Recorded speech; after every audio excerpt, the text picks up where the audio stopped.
Hello friends, welcome to success with MBS classes. आप सभी दोस्तों का एमबीएस क्लासेस के ऑनलाइन प्लेटफॉर्म पे मैं अशोक कुमार हार्दिक स्वागत करता हूं।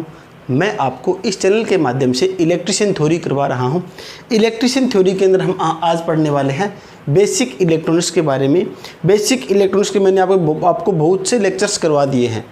जिस भी स्टूडेंट्स ने अभी तक वो सारे लेक्चर्स नहीं देखे, दोबारा करां।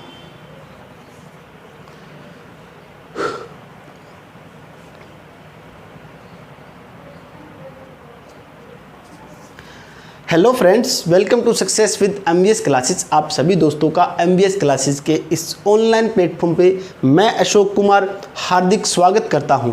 मैं आपको इस चैनल के माध्यम से इलेक्ट्रिशियन थ्योरी करवा रहा हूं, जो कि आपका जो आगे आने वाला एग्ज़ाम होगा यूपीपीसीएल TG2 का और हरियाणा के अंदर जो वैकेंसी निकली थी असिस्टेंट लाइनमैन की, उनके लिए बहुत ही महत्वपूर्ण होने वाले हैं। तो मैंने आपको बहुत से लेक्चर्स प्रोवाइड करवा दिए हैं। जिस भी स्टूडेंट्स ने अभी तक वो सारे लेक्चर्स नहीं देखे, एक बार उनको ज़रूर देखें। अभी मैं आपको करवा रहा हूँ बेसिक इलेक्ट्रॉनिक्स के बारे में हम पढ़ने वाले हैं। बेसिक इलेक्ट्रॉनिक्स के अंदर क्या होगा, मैंने आपको बेसिक इलेक्ट्रॉनिक्स के ट्रांजिस्टर के बारे में पढ़ा रखा था।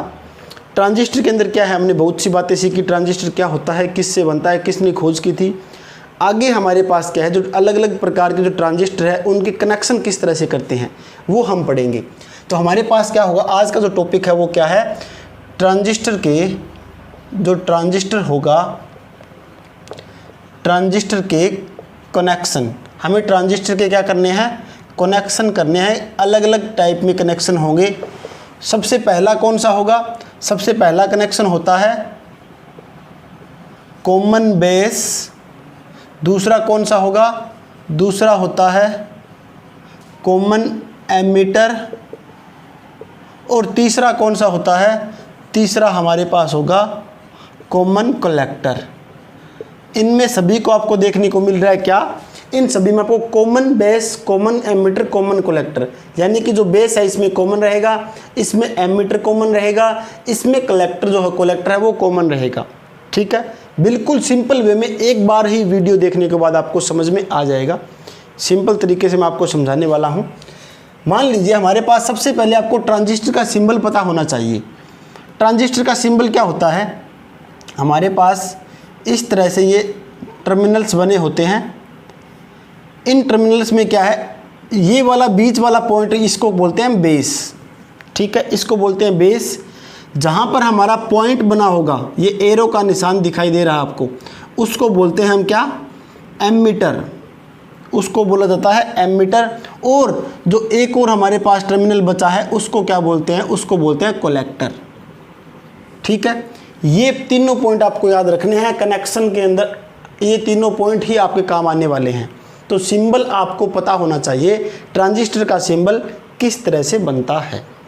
अब हम शुरू करते हैं सबसे पहले कॉमन बेस के बारे में। बिल्कुल सिंपल है, ज़्यादा मुश्किल वाली बात नहीं है। सिंपल तरीके से मैं आपको समझा भी देता हूँ किस तरह से इनका कनेक्शंस बनेगा। कॉमन बेस का जो कनेक्शन है वो किस तरह से करते हैं, इसके अंदर क्या दिया हुआ है, बेस दिया हुआ है। बेस यानी कि आधार। यहाँ पर हमें आधार को कॉमन मानना है। अब मैं कनेक्शन कुछ इस तरह से बना रहा हूँ। ये क्या है, हमारे पास बेस बनेगा और यहाँ पर ये दो पॉइंट हमारे बन चुके हैं। एक पॉइंट ऐसे निकाल देते हैं, एक पॉइंट ये निकल गया हमारा। ठीक है, और ये क्या बन गया हमारे पास, ये बन जाता है कॉमन बेस। ठीक है, यहाँ पर क्या दिखाई दे रहा है आपको, ये क्या है, बेस है। ये बेस है, मैंने अभी आपको सिंबल बना के दिखा था, ये बेस है। जिस पर आपको एरो दिखाई देगा, एरो का निशान दिखाई देगा, उसको क्या बोलते हैं, एमीटर बोलते हैं। जो अलग हमारे पास बचा हुआ टर्मिनल है उसको क्या बोलेंगे, उसको बोलते हैं कलेक्टर। समझ में आ गया होगा। यहाँ पर क्या है हमारे पास, जो मैं ये कॉमन बेस बना रहा हूँ, ये हमारे पास कौन सा होगा, इसके अंदर एरो का निशान बाहर होगा। तो ये जो ट्रांजिस्टर है वो कौन सा बन रहा है, ये बन रहा है NPN, यानी कि नोट पॉइंट इन। पॉइंट हमारा बाहर की तरफ है, अंदर की तरफ नहीं है। ठीक है, इसका मतलब क्या हुआ, एरो का निशान बाहर है तो आपका जो कन्वेंशनल जो करंट होता है उसकी दिशा भी क्या होगी, बाहर की तरफ होगी। तो यहाँ पर हमारा एमीटर जो करंट है वो उसकी डायरेक्शन इस दिशा में होगी बेस जो हमारा है उस पे जो करंट की दिशा है वो हमारे पास क्या होगी, अंदर की साइड होगी, और जो कलेक्टर है उसके अंदर भी जो करंट की दिशा है वो क्या होगी, अंदर की साइड ही होगी। ये आपने डायग्राम बनाना सीख लिया तो बिल्कुल इजी है इसके अंदर। अब यहाँ पर आपको क्या दिखाई दे रहा है, यहाँ पर हमें दिखाई दे रहा है कि ये साइड तो हमारे पास क्या होगी, ये साइड तो होती है इनपुट, यहाँ से हम इनपुट दे रहे हैं, और दूसरी साइड में हमारे पास क्या है, ये है हमारे पास आउटपुट। एक डायग्राम अच्छी तरह से समझ लोगे तो तीनों जो कनेक्शन है वो बिल्कुल अच्छी तरह से आपको समझ में आ जाएंगे। ये इनपुट है, ये आउटपुट है। इनपुट की साइड में आपको क्या दिखाई देगा, यहाँ पर मैं एक वोल्टेज और लगा देता हूँ, जो टर्मिनल हमारे पास वोल्टेज होगी, बैटरी लगा देता हूँ यहाँ पर। अब एमीटर और बेस के बीच में जो वोल्टेज है, और हमारे पास ये क्या है, नेगेटिव टर्मिनल है, नेगेटिव को मैंने नेगेटिव के साथ जोड़ दिया, और बीच वाला पॉजिटिव होता है तो पॉजिटिव को पॉजिटिव के साथ, ये प्लस, ये माइनस होगा, ये प्लस होगा। तो हमारे पास ये जो वोल्टेज बनेगी, ये वोल्टेज कौन सी होगी, एमीटर और बेस के बीच में वोल्टेज कहलाती है। समझ में आ गया होगा। इनपुट की साइड में क्या है, इनपुट की साइड में आपको IE करंट दिखाई दे रहा है, VEB वोल्टेज दिखाई दे रही है। आउटपुट साइड में चलें तो आउटपुट साइड में एक और हम बना देते हैं, ये हमारे पास पॉजिटिव है, इसको नेगेटिव के साथ जोड़ दिया, ये हमारे पास पॉजिटिव है। अब क्या होगा, ये जो वोल्टेज है इसका नाम क्या देते हैं हम, इसका नाम क्या होगा, बेस और कलेक्टर के बीच में है, तो मैं लिख देता हूँ इसका CB, कलेक्टर बेस के बीच में ये वोल्टेज हमारी कहलाती है। तो आउटपुट की साइड में क्या देखने को मिला आपको, तो यहाँ पर मैं लिख देता हूँ, हमारे पास जो इनपुट की साइड में आपको क्या क्या देखने को मिल रहा है, इनपुट की साइड में जो करंट है वो क्या है, एमीटर करंट है, ठीक है। जो हमारे पास वोल्टेज है वो क्या है, एमीटर बेस वोल्टेज आपको देखने को मिल रही है, ये तो है इनपुट की साइड में। आउटपुट की साइड में बात करें तो आउटपुट की साइड में हमारे पास जो करंट है वो क्या है, कलेक्टर करंट होगा, और जो वोल्टेज होगी वो क्या होगी, ICB, कलेक्टर बेस वोल्टेज कहलाती है। पता चल गया होगा आउटपुट हमारे पास क्या है, इनपुट क्या है, ठीक है। बिल्कुल हम बेसिक से कर रहे हैं। अब यहाँ पर जो एग्जाम के अंदर पूछे जाने वाला पॉइंट कौन सा होगा उनकी चर्चा करते हैं। मैं आपको जितना भी पढ़ा रहा हूँ वो आपके एग्ज़ाम में आने वाला जो पॉइंट होगा वही मैं आपको बता रहा हूँ। ये नहीं भी आपकी जो इलेक्ट्रिशियन की बुक आपने देखी होगी, इतनी बड़ी बुक होती है, पूरी बुक हम नहीं पढ़ सकते। जो भी हमारे पास एग्ज़ाम में पूछा जाएगा उन्हीं पॉइंट्स को हम डिस्कस करेंगे, और उन्हीं पॉइंट को हमें डिस्कस करना ही चाहिए। पूरी बुक्स पढ़ने के लिए आप अगर अच्छी तरह से जॉब लग जाओ, किसी एग्ज़ाम को अच्छी तरह से क्वालिफाई कर लो, उसके बाद पूरी बुक आप अच्छी तरह से उसका ज्ञान आप ले सकते हो, ठीक है। हमारा मेन मोटिव अभी क्या होगा, हमारा मेन मोटिव अभी यही है कि हमें एग्ज़ाम क्रैक करना है और फाइनल सिलेक्शन लेना होगा, ठीक है। उसके बाद आप चाहो तो किसी भी टॉपिक्स पे आप PhD भी कर सकते हो, ठीक है। पहले हमें अपनी सिक्योरिटी ज़रूरी है, एग्ज़ाम क्रैक करना ज़रूरी है। तो मैं आपको जितने भी पॉइंट्स करवा रहा हूँ एग्ज़ाम में आने वाले ही बता रहा हूँ। सारे मेरे खुद के बनाए हुए अच्छी तरह से ये सारे नोट्स हैं। मैंने आपको बोला भी है जिसको भी ये नोट्स चाहिए आप मुझे व्हाट्सअप कीजिए। व्हाट्सअप नंबर भी मैंने आपको दे रखा है 8059358967, ये मेरे है व्हाट्सअप नंबर, ठीक है। तो यहाँ पर आप मुझे व्हाट्सअप कर सकते हैं, ओनली व्हाट्सअप, ठीक है। तो अब हम चर्चा करते हैं जो एग्ज़ाम के अंदर आने वाले पॉइंट्स कौन से होंगे उनके बारे में। तो कॉमन बेस को सबसे पहले क्या लिखते हैं आपको याद रखना होगा। कॉमन बेस के अंदर एक नाम होगा अल्फा, ठीक है। इसको बोलते हैं हम क्या, इसको बोलते हैं अल्फा। ये बात आपको याद रखनी होगी। कॉमन बेस को हम क्या बोलते हैं, अल्फा से लिखते हैं। अब अल्फा होता क्या है सबसे पहले आपको ये पता होना चाहिए। अल्फा हमारे पास क्या होगा, अल्फा हमारे पास होता है जो हमारे पास धारा होगी, धारा का एम्प्लीफिकेशन, धारा का एम्प्लीफिकेशन, या फिर हम इससे बोलते हैं धारा गेन, ठीक है। धारा गेन, गेन का मतलब क्या होता है यहाँ पर मैं थोड़ा सा आपको समझा देता हूँ। पहले तो टेक्निकल वर्ड है वो इंग्लिश में ही यूज़ करने होते हैं, आपके लिए भी फ़ायदा होगा और हमारे लिए भी, ठीक है। गेन का मतलब क्या होगा, गेन का मतलब क्या होता है किसी चीज़ की एफिशिएंसी। एफिशिएंसी मतलब क्या होता है, एफिशिएंसी का मतलब क्या होगा किसी चीज़ की आउटपुट बटा में क्या होता है हमारे पास इनपुट, ये एफिशिएंसी कहलाती है। आप सभी को पता है, मोटर की हो, जनरेटर की हो, ट्रांसफार्मर की हो, किसी भी चीज़ की हम एफिशिएंसी की बात करेंगे तो हमने कितनी इनपुट दी है और कितनी हमें आउटपुट मिली। तो यहाँ पर आपको पता चल गया होगा गेन क्या होता है, आउटपुट बटा में इनपुट, ठीक है, ये बोलते हैं हम एफिशिएंसी। तो इस बात को समझने के लिए यहाँ पर मैं आपसे पूछ लूँ भी धारा का गेन इसमें क्या होगा, जो आपका कॉमन बेस जो आपको बोला गया है, हमारे पास कनेक्शन है, इसके अंदर धारा जो गेन है वो आपको क्या देखने को मिलेगा। तो मैंने आपको फॉर्मूला क्या बताया है, आउटपुट बटा में इनपुट।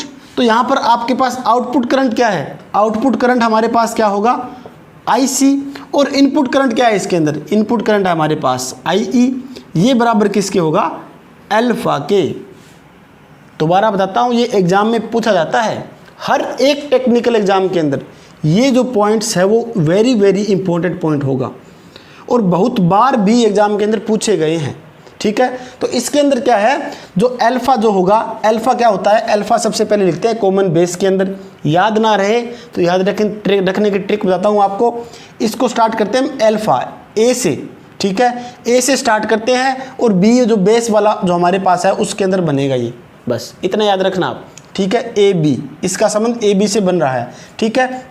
उसके बाद क्या है, अल्फा हमारे पास क्या होता है, धारा गेन बोलते हैं, या फिर हम बोलते हैं इसको क्या बोलते हैं, धारा का एम्पलीफिकेशन। धारा का हम एम्पलीफिकेशन कर रहे हैं, ठीक है, धारा को हम बढ़ा रहे हैं, तो धारा का एम्पलीफिकेशन या फिर क्या होगा, धारा गेन। इसके अंदर फॉर्मूला क्या होगा, आउटपुट बटा में इनपुट फॉर्मूला होता है इसका, धारा गेन का। तो आउटपुट क्या है आपकी, आउटपुट है इसके अंदर IC और इनपुट क्या है IE। आपको दिखाई दे रहा है, आउटपुट करंट क्या है, IC करंट है, इनपुट करंट क्या है, IE करंट है। समझ में आ गया होगा यहाँ तक तो, ठीक है। ये हमने फर्स्ट बात कर ली है अल्फा की, अल्फा की बात कर ली है। अब आपको ये जो अल्फा जो दिखाई दे रहा है, ये अल्फा हमारे पास किस में होगा, DC के अंदर माना जाता है, ठीक है, DC के अंदर। अब आपसे पूछ ले भी इसके अंदर जो अल्फा है वो AC के अंदर क्या होगा, तो AC में तो क्या होता है, जो हमारे पास धारा होती है वो चेंजिंग होती रहती है, ठीक है। तो इसमें क्या होगा, ये जो मैं निशान बना रहा हूँ इसका मतलब होता है डेल, ठीक है। डेल मतलब क्या होता है, इसके अंदर परिवर्तन का निशान होता है ये। तो यहाँ पर क्या बनेगा, IC बटा में डेल IE, ठीक है। भी चेंज जो धारा के अंदर चेंजिंग, धारा के अंदर परिवर्तन, कलेक्टर धारा के अंदर और एमीटर धारा के अंदर परिवर्तन, ठीक है। यहाँ पर आपको ये पॉइंट क्लियर हो चुका होगा। अब हम आगे बात करते हैं और जो हमारे पास पॉइंट्स हैं वो कौन कौन से हैं। इसकी जो हमारे पास इनपुट और आउटपुट की जो विशेषता बनेगी उनके बारे में हम देखते हैं। और एक बात, यहाँ पर जो इनकी वैल्यू होती है अल्फा की, ये वैल्यू किस में मानी जाती है, जो हमारे पास DC होगा, DC के अंदर की बात करें तो लगभग तो एक तक मानते हैं हम इनकी वैल्यू, ठीक है, 1 तक मानी जाती है। लेकिन DC की बात करें तो इनको माना जाता है 0.98 अल्फा की वैल्यू, और AC की बात करें तो इनके अंदर माना जाता है 0.95, ठीक है। तो आपको क्या याद रखना होगा, DC के अंदर 0.98 और जो हमारे पास AC के अंदर क्या होगा 0.95 इनकी वैल्यू मानी जाती है, ठीक है। ये भी आपको पूछा जाता है एग्जाम के अंदर। तो इसका मतलब क्या हुआ, अल्फा की वैल्यू हमारे पास क्या हुई, 1 से क्या होती है, कम होती है, ठीक है। तो अल्फा की वैल्यू क्या हुई, 1 से हमारे पास कम देखने को आपको मिली है, ठीक है। अब हम बात करते हैं आगे, जो इनका जो हम विशेषता बनाते हैं, यानी कि अभिलक्षण बनाएंगे। अलग अलग अभिलक्षण बनने वाले हैं, इनपुट का अलग बनेगा, आउटपुट का अलग बनेगा, और उनके बारे में हम चर्चा करते हैं। बिल्कुल आसान है, बना के दिखाता हूँ डायग्राम कैसे बनेगा। यहाँ पर हमारे पास ये हमारा कॉमन बेस मैंने मान लिया, और ये जो पॉइंट्स है वो हमारे पास कौन कौन से हैं। ये मेरा क्या है, इसके अंदर कलेक्टर पॉइंट है IC, ये क्या है, एमीटर है IE, इसके अंदर पॉइंट बाहर की तरफ निकल रहा है, और ये कौन सा होगा IB। अब वोल्टेज की बात करें तो यहाँ पर वोल्टेज हमारे पास होती है VEB, ठीक है, EB इनपुट वोल्टेज है ये। आउटपुट क्या होगी हमारे पास, V हमारे पास क्या होगी CB, ये होगी आउटपुट वोल्टेज, ठीक है। ये डायग्राम आपको पता होना चाहिए। डायग्राम के बेस पे ही आप इनपुट और आउटपुट का अभिलक्षण बना सकते हो। तो सबसे पहले हम देखते हैं, सबसे पहले हम बनाएंगे इनपुट का अभिलक्षण। इनपुट का अभिलक्षण बनाने के लिए आपको क्या देखना होगा, सबसे पहले आपको देखना है इनपुट में आपको क्या क्या दिखाई दे रहा है। इनपुट में मैंने आपको बताया, एक तो आपको IE दिखाई दे रहा है, एक आपको दिखाई दे रहा है VEB। इन दोनों के बीच में बनेगा इनपुट का अभिलक्षण। ठीक है, तो मैं यहाँ पर बना देता हूँ। हमारे पास क्या है, ये होता है करंट, इस साइड में हम बनाएंगे करंट, जो कि कौन सा करंट है, IE करंट। इस साइड में बनाते हैं हम वोल्टेज। वोल्टेज कौन सी दिखाई दे रही है आपको इनपुट की साइड में, VEB। ठीक है, ये आपको दिखाई दिया यहाँ पर। अब क्या हुआ, यहाँ पर हम पॉइंट्स मान देते हैं। पॉइंट्स बनाएंगे तो हम क्या बनाएंगे, 0.5, ये हमारे पास 1 मान लिया, ये 1.5, ये 2, इस तरह से हम मान लेते हैं पॉइंट अपनी तरफ से। ये हमारे पास क्या है 1, ये 2, ये 3, ये 4, ये 5, इस तरह से। ठीक है, अब आपको ध्यान क्या रखना है, इनपुट अभिलक्षण बनाओगे तो बनेगा किस किस के बीच में, IE और VEB के बीच में, और इसके अंदर जो आउटपुट जो वोल्टेज हमारी होती है VCB, ये क्या रहेगी, कांस्टेंट मानी जाती है। ठीक है, ये पॉइंट आपको याद रखना है। यहाँ पर हमारे पास जो आउटपुट वोल्टेज बनेगी वो कुछ इस तरह से आपको देखने को यहाँ पर मिलेगा। ठीक है, तो ये VCB बराबर सबसे पहले 0 होता है, उसके बाद क्या होता है हमारे पास VCB की वैल्यू इस तरह बढ़ती है। समझ में आ गया होगा। ठीक है, ये इस तरह से, सॉरी माइनस में जाएगी इस साइड में, वैल्यू माइनस में 1 होगा। ये पॉइंट आपको क्लियर हो चुका होगा। अब क्या है, इसके अंदर आपको क्या देखने को मिला, जो हमने ग्राफ बनाया है वो तो बनाया है IE और VCB के बीच में, IE और VCB के बीच में, ये मैंने ग्राफ बना दिया। अब इसमें आपने ध्यान क्या रखा है, इसमें ध्यान आपने यही रखा है कि VE और B के बीच में बनाइए। ठीक है, मैंने गलत लिख दिया था। तो हमारे पास क्या है, VCB को इसमें स्थिर माना जाता है। ठीक है, ये पॉइंट आपको ध्यान रखना है। VCB आपको क्या दिखाई दे रहा है, आउटपुट वोल्टेज दिखाई दे रही है। ठीक है, यहाँ तक आपको समझ में आ गया होगा। तो ये हमने चर्चा कर ली है कौन से, इनपुट अभिलक्षण के बारे में। अगर आपको इनपुट प्रतिरोध की बात पूछी जाए, अब आपसे पूछ ले कि आपका इनपुट प्रतिरोध क्या होगा इस अभिलक्षण के अंदर, तो प्रतिरोध का फॉर्मूला क्या होता है, R बराबर V/I। ठीक है, ये हमारा फॉर्मूला बनता है। तो इसके अंदर क्या होगा, चेंज इन वोल्टेज कौन सी होगी हमारे पास, इनपुट वोल्टेज VEB, और हमारे पास जो करंट होगा वो कौन सा होगा, IE करंट यहाँ पर आपको देखने को मिलेगा। ठीक है, ये आपने किस में बना दिया, इनपुट के अंदर। और हमने क्या किया, क्या इसके अंदर, हमने इसके अंदर VCB को कांस्टेंट रखा है, VCB को कांस्टेंट रखा है। ठीक है, ये बात आपको ध्यान में रखनी है। तो पॉइंट एक बार दोबारा मैं आपको क्लियर करवाता हूँ। इनपुट अभिलक्षण किस किस के बीच में बनेगा, IE और VEB के बीच में, इनपुट की साइड वाले बात में, और आउटपुट वोल्टेज को कांस्टेंट रखते हैं। बस इतनी सी बातें इसके अंदर ध्यान रखनी है। R का फॉर्मूला V/I, बस। ठीक है, अब हम बात करते हैं आउटपुट अभिलक्षण के बारे में। ये एग्जाम में पूछ जाते हैं, इनपुट अभिलक्षण किन किन के बीच में बनेगा और कांस्टेंट हम क्या रखते हैं। ठीक है, इस तरह से एग्जाम में पूछते हैं आपसे। अब हमारे पास क्या होगा, आउटपुट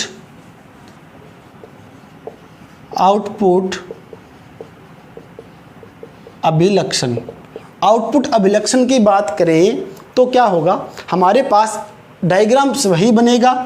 डायग्राम के अंदर आपको क्या देखने को मिला था, डायग्राम के अंदर आपको देखने को मिला था, ये हमारे पास क्या है IC, और यहाँ पर हमारे पास क्या है, ये है IB, और ये वोल्टेज कौन सी होगी, CB वोल्टेज होगी। ठीक है, और जो पॉइंट्स बना हुआ है ये हमारे पास जो करंट होगा वो कौन सा होगा, IE करंट, और यहाँ पर क्या होगा, EB वोल्टेज इनपुट होगी। आउटपुट बनाना है हमें अभिलक्षण, ये ध्यान रखना। आउटपुट बनाएंगे तो क्या होगा, IC और VCB के बीच में बनेगा। ये तो आपको दिखाई दे रहा है। आउटपुट की बात की तो आउटपुट पे चलेंगे और इन दोनों के बीच में हम बनाएंगे। तो हमारे पास क्या होगा, इस तरह से हम ग्राफ बनाएंगे। यहाँ पर हम लेते हैं IC आउटपुट करंट, ये हमारे पास क्या होगा, VCB आउटपुट वोल्टेज। एक बात आपको ध्यान रखनी, जो ये करंट आपको लिया जाएगा यहाँ पर, ये होगा माइक्रो एम्पियर के अंदर। ठीक है, सॉरी मिली एम्पियर के अंदर। ये बात आपको ध्यान में रखनी होगी। अब क्या है हमारे पास, अब आपको देखने को मिलेगा आउटपुट के अंदर हमें क्या रखना है, जो इनपुट करंट है उसको रखना है हमें स्थिरांक।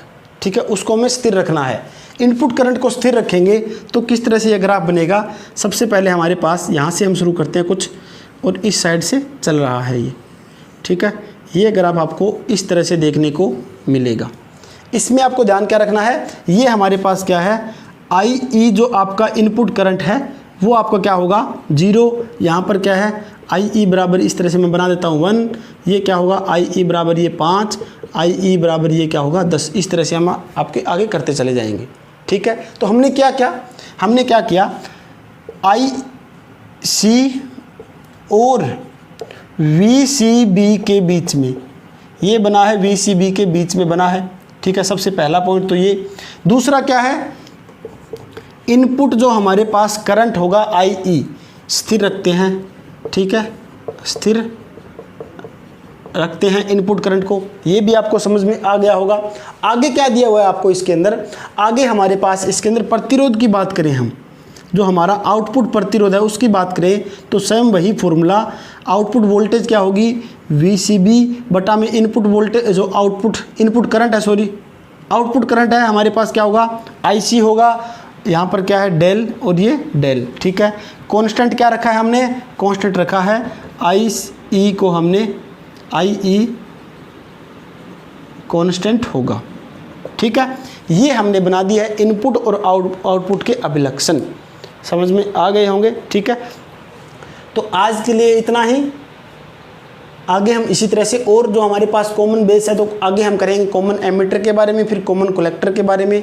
एग्ज़ाम में यहाँ से एक क्वेश्चन आपको देखने को ज़रूर मिलेगा। ठीक है, अपने दोस्तों के साथ शेयर कीजिए, ज़्यादा से ज़्यादा सब्सक्राइब भी करवाएं अपने दोस्तों से, और वीडियो अच्छी लगे तो लाइक ज़रूर करें। ठीक है, ये सब कुछ आपके लिए ही हो रहा है। अपनी तैयारी को रेगुलर हमारे साथ बनाए रखिए, और किसी भी पॉइंट्स में कोई डाउट हो तो आप हमसे पूछ सकते हैं। ठीक है, आज के लिए इतना ही, धन्यवाद।